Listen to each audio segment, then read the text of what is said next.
مسلمانوں میں سے جب سے نظام خلافت ختم ہوا ہے، تقریباً 656 ہجری میں سقوط بغداد کے بعد پوری دنیا میں مسلمان ملی طور پر کسی ایک خلیفہ پر اکٹھے نہیں ہوئے۔ اس کے بعد سقوط غرناطہ بھی 852 ہجری میں ہوا، اور پھر خلافت عثمانیہ کا بھی انحطاط ہو گیا، اور اس کے بعد پھر استعماری قوتوں نے سامراجی اور نو آبادی نظام کو پوری دنیا میں رائج کرنے کے لیے ملی بغت سے کام لیا، اور اب صورتحال یہ ہے کہ عالم اسلام مختلف سلطنتوں اور مختلف ریاستوں کے اندر بٹا ہوا ہے۔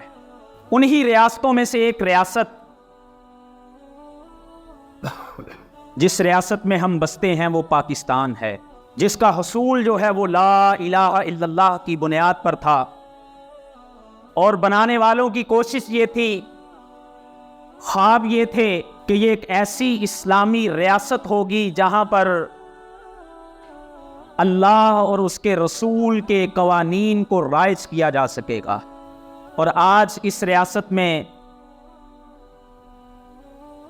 انتخابات کا زور ہے۔ کچھ لوگ خود عملاً حصہ لیے ہوئے ہیں، کچھ مختلف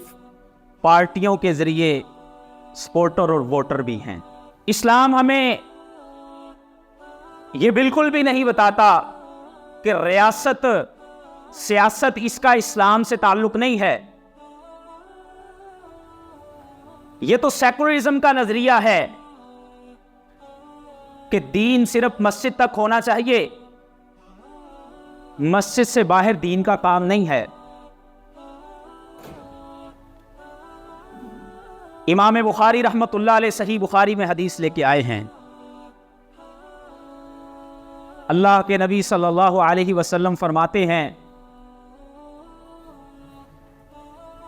کہ بنی اسرائیل میں کانت تسوسہم الانبیاء، کہ بنی اسرائیل کے جو پیغمبر اور نبی ہوا کرتے تھے وہ سیاست کیا کرتے تھے ان کی۔ جب ان میں سے کوئی ایک نبی چلا جاتا تو اس کے پیچھے اس کا جانشین آ جایا کرتا تھا۔ اور رسول اللہ صلی اللہ علیہ وسلم کی زندگی بھی ہم پڑھ کے دیکھیں، آپ کی احادیث ہم پڑھ کے دیکھیں، تو اس میں ہمیں جا بجا تعلیمات ملتی ہیں کہ مسلمانوں کا حکمران کیسا ہو، مسلمانوں کے معاملات کو چلانے والا شخص، اس کا کردار اور اس کے اوصاف کیسے ہوں۔ مسلمانوں کا جو خلیفہ ہوتا ہے، مسلمانوں کا جو حکمران ہوتا ہے، اس کی سب سے پہلی بنیادی اور بڑی ذمہ داری یہ ہوتی ہے کہ وہ اللہ کے احکامات کے اوپر عمل کروانے والا ہوتا ہے۔ اللہ کے نبی صلی اللہ علیہ وسلم کی حدیث مسند احمد کے اندر موجود ہے، رسول اللہ صلی اللہ علیہ وسلم سے سیدنا عبداللہ ابن عمر بیان کرتے ہیں کہ رسول اللہ صلی اللہ علیہ وسلم نے فرمایا، لا یسترع اللہ تبارک و تعالی عبدا رعیتا، اللہ تعالی جب کسی انسان کو حاکم بناتے ہیں، لوگوں کے اوپر حکمرانی عطا کرتے ہیں، قلت او کثرت، فرمایا چاہے ان کی تعداد تھوڑی ہو یا زیادہ ہو، آپ نے فرمایا کہ ایسے شخص سے اللہ رب العالمین قیامت کے دن اس بات کا سوال کریں گے، اقام فیہم امر اللہ، کہ کیا اس نے ان لوگوں کے اندر اللہ کے فرامین کو، اللہ کے احکامات کو ان میں قائم کیا کہ نہیں کیا۔ اور فرمایا ام اضاعہ، یا اس نے اللہ کے احکامات کو ضائع کر دیا۔ رسول اللہ صلی اللہ علیہ وسلم بھی ایک ریاست کے حکمران تھے، آپ کے پاس بھی لوگ اپنے فیصلے کروانے آیا کرتے تھے۔ صحیح بخاری کی حدیث ہے، ایک شخص کے بیٹے نے بدکاری کر لی تو اس نے فدیے کے طور پر 100 بکریاں دے دیں۔ لوگوں نے بتایا کہ تم نے یہ صحیح فدیہ ادا نہیں کیا۔ وہ اور جو خامن تھا جس کی بیوی کے ساتھ بدکاری ہوئی تھی، دونوں رسول اللہ صلی اللہ علیہ وسلم کے پاس آئے اور آگے کہنے لگے، اللہ کے نبی صلی اللہ علیہ وسلم، ہم آپ کو اس بات کی قسم دیتے ہیں کہ آپ ہمارے درمیان اللہ کی کتاب کے مطابق فیصلہ کیجیے۔ جو اللہ کی کتاب میں حکم ہے اس بارے میں، اس کے متعلق آپ اس طرح سے ہمارے درمیان فیصلہ فرما دیں۔ رسول اللہ صلی اللہ علیہ وسلم نے فرمایا،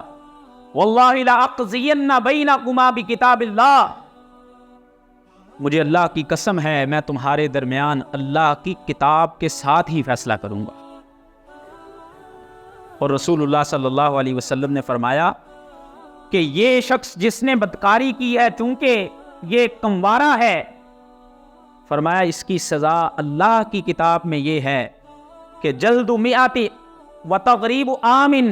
اس کو 100 کوڑا لگے گا اور 1 سال کے لیے جلا وطن کر دیا جائے گا، اور جو تو نے بکریاں دی ہیں وہ تیرے اوپر واپس لوٹا دی جائیں گی۔ اور آپ نے اپنے ایک صحابی حضرت انس کو فرمایا کہ تم جاؤ اور اس عورت سے پوچھو، اگر اس نے بدکاری کی ہے تو اس کو رجم کر دو۔ اور صحیح بخاری میں حدیث ہے کہ اگلے دن انہوں نے جا کے اس سے پوچھا، جب اس نے اقرار کر لیا تو اس عورت کو رجم کر دیا گیا۔ آج ہماری اس ریاست میں بھی جب ہم اپنے کنسٹیٹیوشن کو پڑھتے ہیں، آرٹیکل 227 میں اس بات کی یقین دہانی موجود ہے، اور پھر اسلامی نظریاتی کونسل کے نام سے بنایا ہوا ایک ادارہ جس کی بنیادی ذمہ داری یہ ہے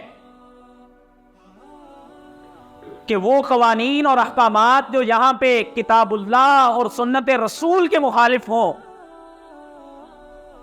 ان کو چیلنج کرنا۔ تو رسول اللہ صلی اللہ علیہ وسلم کی سیرت پڑھیں، ہمیں یہ بات بڑی واضح ہو کے سامنے آتی ہے کہ حکمران کی سب سے پہلی ذمہ داری یہ ہے کہ وہ اللہ کے احکامات کو لوگوں کے اندر نافذ کرنے والا ہو، اور پھر حکمران کی ذاتی جہاں تک بات ہے، اس کا صادق و امین ہونا، دھوکہ فریب اور قول و فعل میں تضاد جیسی چیزوں سے پاک ہونا،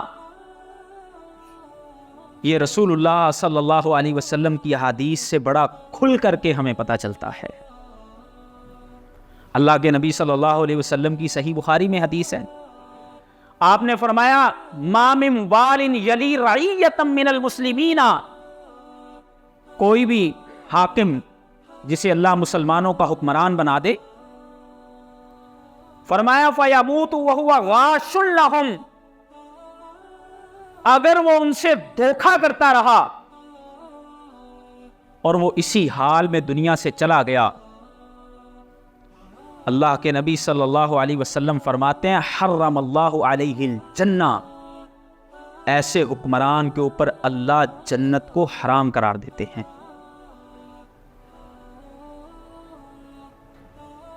اور ایک حدیث میں رسول اللہ صلی اللہ علیہ وسلم نے فرمایا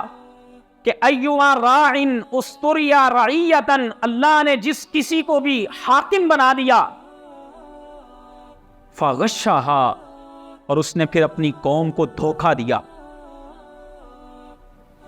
فہو فی النار، اللہ کے نبی فرماتے ہیں ایسا حاکم جو ہے وہ آگ کے اندر جلے گا. اور اس کے بعد حاکم کے اوصاف میں سے بہت بڑا وصف وہ رعایا جن کے اوپر اللہ نے اس کو حاکم بنایا ہے، ان کا یہ خیال کرنے والا ہوتا ہے، لوگوں کو یہ نفع دینے والا ہوتا ہے، لوگوں کے ساتھ نرمی اور شفقت برتنے والا ہوتا ہے. اسی لیے صحابہ اکرام اس بھاری منصب کو لینے سے ڈرا کرتے تھے اور کہا کرتے تھے کہ جس شخص کو یہ ذمہ داری مل گئی وہ ایسے ہی ہے جیسے چھری کے ساتھ کاٹ دیا گیا. یہ ذمہ داری کچھ چھوٹی ذمہ داری نہیں ہے. سیدنا عمر جیسا آدمی ایسے ہی راتوں کو اٹھ کر کے مدینے کی گلیوں میں چکر نہیں لگایا کرتا تھا. اور سیدنا عمر رضی اللہ تعالیٰ عنہ فرمایا کرتے تھے کہ اگر فرات کے کنارے پر کسی بھیڑیے نے کسی بکری کو کھا لیا تو کل قیامت کے دن عمر سے اس کے بارے میں بھی سوال ہوگا. مسلمانوں کے حکمران تو ایسے ہوا کرتے تھے. مسلمانوں کے حکمرانوں کے اوصاف تو یہ ہوا کرتے تھے. اللہ رب العالمین نے قرآن مجید میں سورہ النمل میں سیدنا سلیمان علیہ السلام کی سلطنت کا کچھ نقشہ بیان کیا ہے. سیدنا سلیمان علیہ السلام جن کو اللہ نے یہ ملکہ عطا کیا تھا کہ وہ حیوانات کی بولیاں بھی سمجھ لیا کرتے تھے. اللہ تعالیٰ فرماتے ہیں ایک دن جب وہ پرندوں کا جائزہ لے رہے تھے تو پرندوں میں سے ایک پرندہ ہدہد انہوں نے گم پایا. وَتَفَقَّدَ الطَّيْرَ فَقَالَ مَا لِي أَرَى الْهُدْهُدْ، کہا کہ کیا ہے مجھے ہدہد نظر نہیں آ رہا.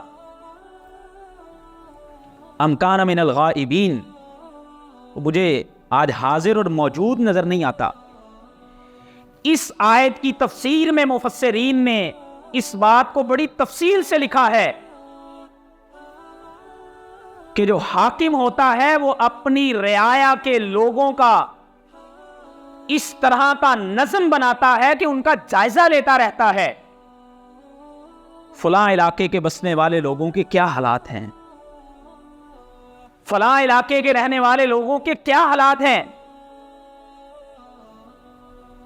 اور پھر ایک طرف ایسے حکمران ہوں کہ جو رعایا کے اوپر ہی ظلم و ستم کرنے والے ہوں، ایسے حکمران جو ملکوں کو تباہ و برباد صرف اپنے مفادات کے لیے کرنے والے ہوں. آج ہمیں سوچنا چاہیے. اور ایک تو عام رعایا، اس کا خیال حکمران کی ذمہ داری ہے اس سے ہٹ کر کے جو رعایت کے اندر رہنے والے مظلوم، یتیم، بیوہ ہوا کرتے ہیں ان کو اسپیشلی ان کا خیال رکھنا. نبی اکرم صلی اللہ علیہ وسلم کے متعلق میری اور آپ کی ماں سیدہ خدیجہ رضی اللہ تعالی نے کیا فرمایا تھا کہ اللہ کے نبی صلی اللہ علیہ وسلم آپ تو یتیموں کے سروں پر ہاتھ رکھنے والے ہیں. وَتَحْمِلُ الْكَلَّ، آپ تو لوگوں کے بوجھ اٹھانے والے ہیں، آپ تو لوگوں کے لیے آسانیاں اور سہولتیں پیدا کرنے والے ہیں. نبی اکرم صلی اللہ علیہ وسلم فرماتے ہیں مَا مِنْ إِمَامٍ يُغْلَقُ بَابَهُ دُونَ ذَوِي الْحَاجَةِ، ایسا حکمران جو اپنے دروازے کو لوگوں کے اوپر بند کر دیتا ہے کہ جس کے پاس آگے لوگ اپنی حاجت کو بیان نہ کر سکیں. نبی اکرم صلی اللہ علیہ وسلم فرماتے ہیں اغلق اللہ ابواب السماء دون خلتہ، ایسے حکمران کے اوپر اللہ بھی اپنے دروازوں کو بند کر دیتے ہیں. اور امیر معاویہ رضی اللہ تعالی نے اپنے دور حکومت میں باقاعدہ طور پہ فجعل معاویہ رجلا علی حوائج الناس، ایک آدمی مقرر کر رکھا تھا جو ان کے دروازے پہ بیٹھا ہوتا تھا کہ جو حاجت مند سیدنا امیر معاویہ سے ملنے آیا کرتے تھے وہ ان کی ضرورتیں سن کے ان تک پہنچایا کرتا ہے.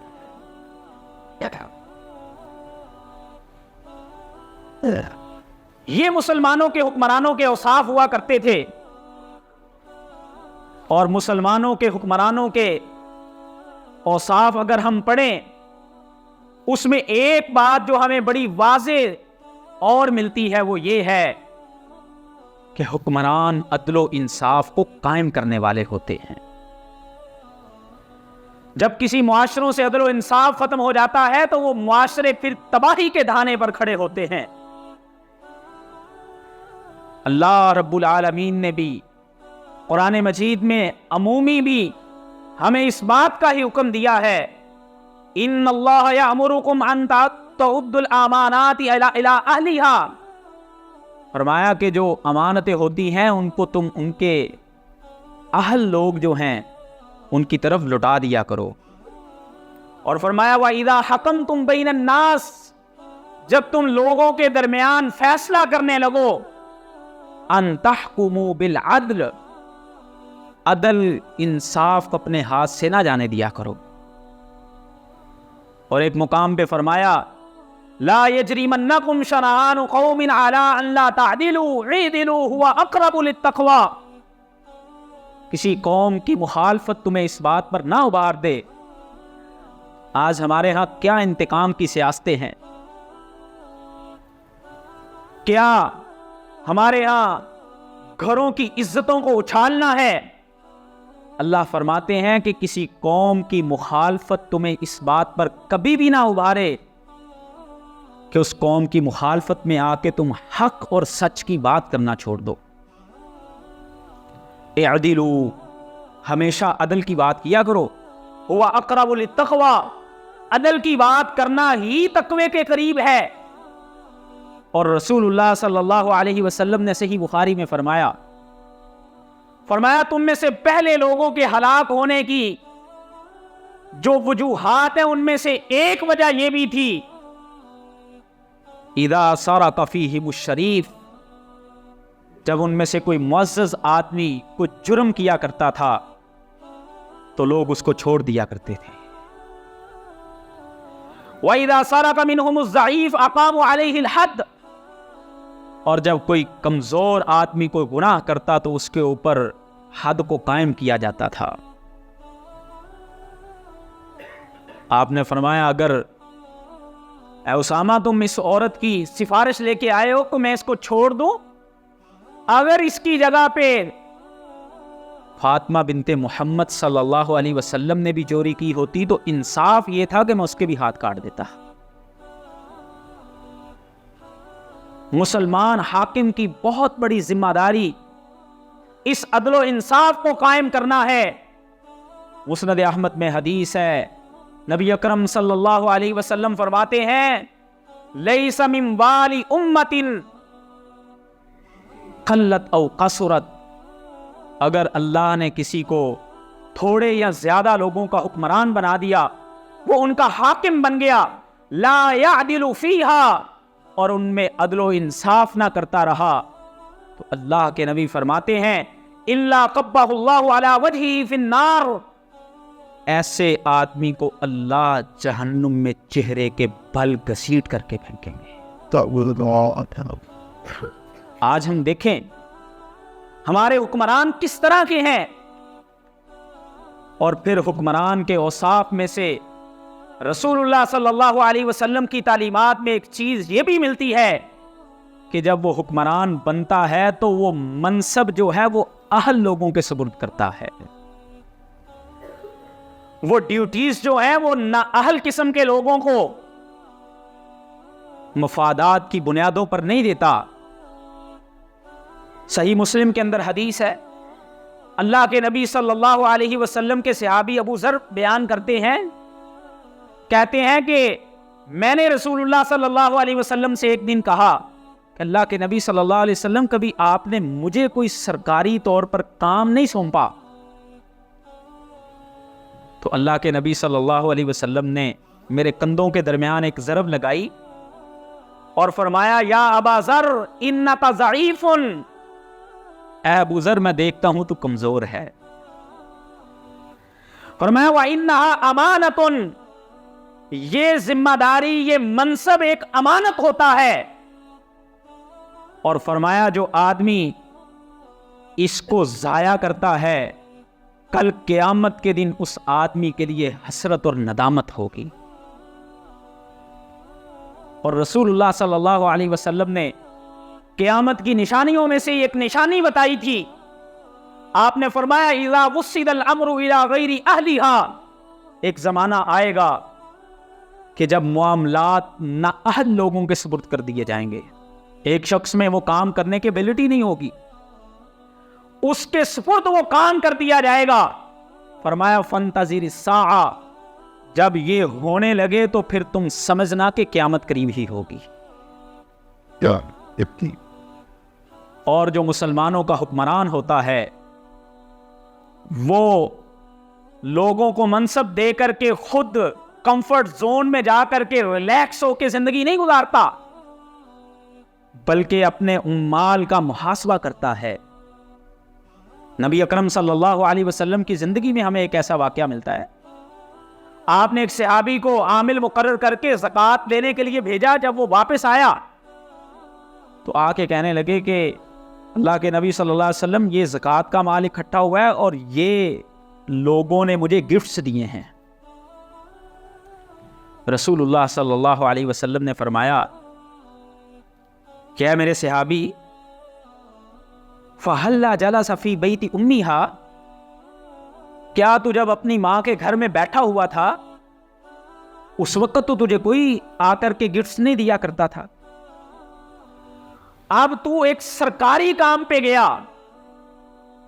ایک ریاست کے کام پر گیا، اب جو گفٹس تجھے ملے ہیں وہ دراصل تجھے نہیں ملے ہیں، وہ اس منصب کی وجہ سے دیے گئے ہیں اور وہ اس ریاست کی امانت ہے۔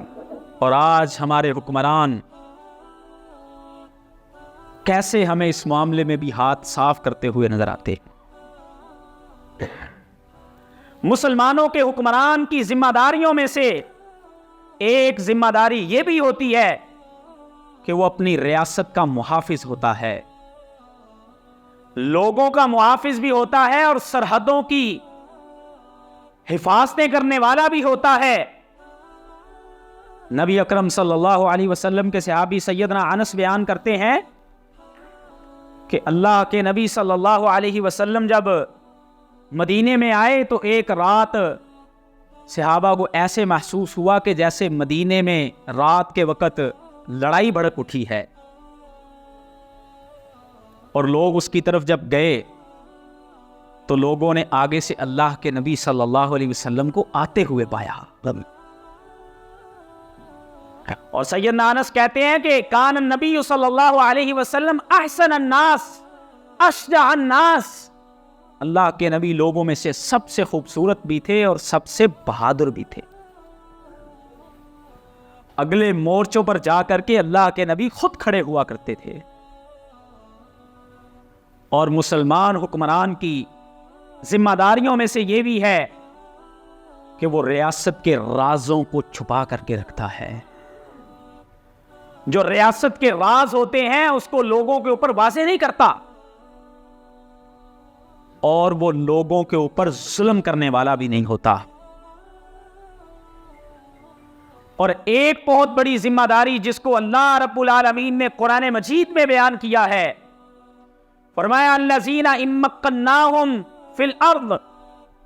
وہ لوگ جب ہم ان کو زمین میں اقتدار عطا فرما دیں، ان کو ہم ریاستوں کا والی بنا دیں، تو فرمایا ان کی ذمہ داریوں میں سے یہ ذمہ داری ہے اقام الصلاۃ، وہ نماز کے قائم کرنے والے ہوتے ہیں، نمازیں قائم کرواتے ہیں۔ ہم نے سنا ہے لوگوں سے کہ اس ریاست میں بھی کبھی یہ نظام ہوا کرتا تھا۔ ہم نے تو شاید ضیاء الحق کا وہ دور نہیں دیکھا، آپ میں سے کئی لوگوں نے دیکھا ہوگا۔ اقام الصلاۃ، مسلمانوں کے حاکم کی بڑی ذمہ داری یہ ہے کہ وہ نماز کو قائم کروانے والا ہوتا ہے۔ وآتوا الزکاۃ، زکوٰۃ کے نظام کو قائم کرتا ہے۔ سیدنا ابو بکر صدیق رضی اللہ تعالی نے منکرین زکوٰۃ سے ان حالات میں جنگ کی جب صحابہ یہ کہہ رہے تھے، سیدنا عمر جیسا آدمی کہہ رہا تھا کہ اے ابو بکر صدیق رضی اللہ تعالیٰ عنہ، یہ آپس کی خانہ جنگی شروع ہو جائے گی۔ لیکن سیدنا ابو بکر نے فرمایا اگر آج دین کے ایک ستون کو گرا دیا گیا، فرمایا من فرق بین الصلاۃ والزکاۃ، جس نے نماز اور زکوٰۃ کے درمیان فرق کیا، میں ابو بکر صدیق اس کے خلاف لڑائی کروں گا۔ وَأَمَرُوا بِالْمَعْرُوفِ، لوگوں کو نیکی کا حکم دینا، وَنَهُوا عَنِ الْمُنْكَرِ، اور برائی کے کاموں سے لوگوں کو روکنا، یہ مسلمانوں کے حکمران کے بنیادی فریضے ہوتے ہیں۔ آج ہم دیکھیں اپنے معاشرے میں بہت سے لوگ اس نام پہ ہمیں مختلف طرح کے سبق باز، ہم سے مختلف وعدے، ہم سے فلاں فلاں باتیں یہ کرنے والے سب ہمارے درمیان ہیں۔ اس وقت میں نے اور آپ نے بڑی سوچ سمجھ کے ساتھ یہ فیصلہ کرنا ہے کہ ہم اپنی یہ امانت کس کے کھاتے میں ڈال رہے ہیں۔ یہ فیصلہ آپ کے اوپر ہے۔ اسلام ہمیں کیا بتاتا ہے، ہمارا حکمران کن اوصاف کا حامل ہونا چاہیے اور ہم کن لوگوں کا انتخاب کر رہے ہیں۔ اللہ مجھے اور آپ کو صحیح راستہ اور صحیح لوگ جو ہیں ان کو منتخب کرنے کی توفیق عطا فرما دے۔ وآخر دعوانا الحمدللہ رب العالمین۔